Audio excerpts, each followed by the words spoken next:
হযরত তালহা রাদিয়াল্লাহু তাআলা আনহু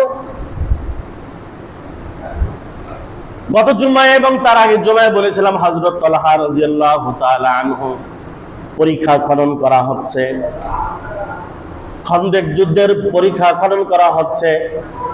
খন্দকের যুদ্ধ, আল্লাহ রাসূল সাল্লাল্লাহু আলাইহি ওয়াসাল্লাম ক্ষুধার যন্ত্রণা, সাহাবায়ে কেরামেরও ক্ষুধা। আল্লাহ রাসূলের এক সাহাবী পেটের কাপড় উঠিয়ে দিলেন যে, হে আল্লাহ রাসূল, আমরা ক্ষুধার যন্ত্রণায় বাঁচতেছি না, দেখেন আমাদের পেটে পাথর বাঁধা, আমাদের পেটে অনেক যন্ত্রণা, ক্ষুধার যন্ত্রণা আছে, কোনো খাবারের ব্যবস্থা আছে কিনা আপনি দোয়া করেন আল্লাহ তাআলার পক্ষ থেকে যেন খাবারের ব্যবস্থা হয়ে যায়। আল্লাহ রাসূল সাহাবায়ে কেরামকে বললেন, হে আমার সাহাবীরা, তোমাদের পেটে একটা পাথর বাঁধা আছে, দেখো আমার পেটে আমি ক্ষুধার যন্ত্রণায় 2টা পাথর বেঁধেছি।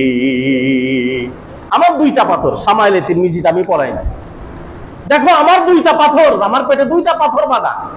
ওই যুগে কিছু সব পাথর না, ওই যুগে কিছু পাথর ছিল, ওই পাথরগুলি কাপড়ের সাথে পেটে বেঁধে রাখলে পেটটা ঠান্ডা ঠান্ডা হতো।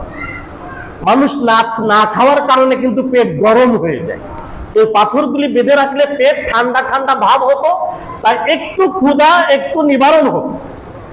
আল্লাহ রাসূল কাপড় উঁচু করে দেখালেন, হে আমার সাহাবীরা, তোমাদের পেটে একটা পাথর বাঁধা, দেখো আমি ক্ষুধার যন্ত্রণায় আমার পেটে 2টা পাথর বাঁধা।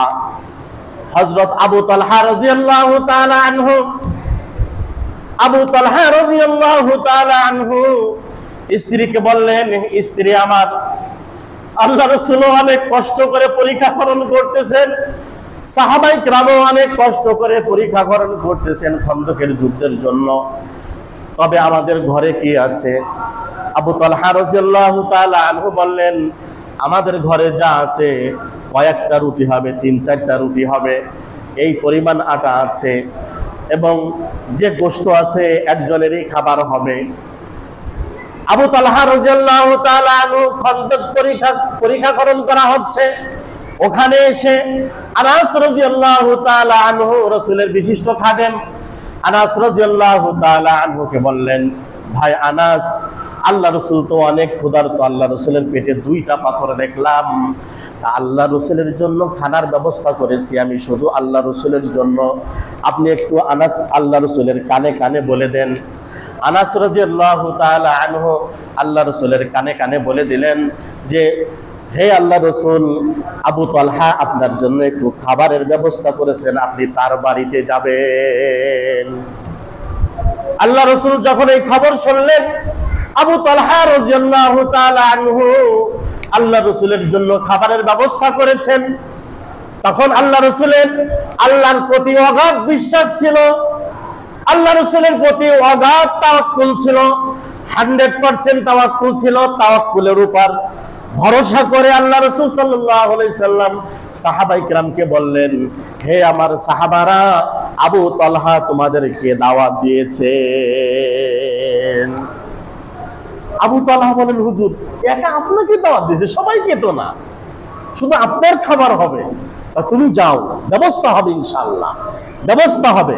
আনাস রাদিয়াল্লাহু তাআলা আনহু বলেন, আল্লাহ রাসূল গেলেন তার বাড়িতে, যে এই রুটিগুলি একটা কাপড়ের ভিতরেই করলেন, কাপড় দিয়ে ঢেকে রাখলেন, এবং যে গোশত ছিল গোশতটা কাপড়ে ঢেকে রাখলেন। দেখে সাহাবায়ে কেরামকে সব ডাক দিলেন। আনাস রাদিয়াল্লাহু তাআলা আনহু বলেন, আল্লাহ রাসূল 10 জন করে সাহাবী ডাক দিলেন, তোমরা 10 জন করে আসো, 10 জন করে খেয়ে বের হয়ে যাও। 10 জন করে খেয়ে বের হয়ে যাচ্ছে, 10 জন আসছে, 10 জন করে বের হয়ে যাচ্ছে।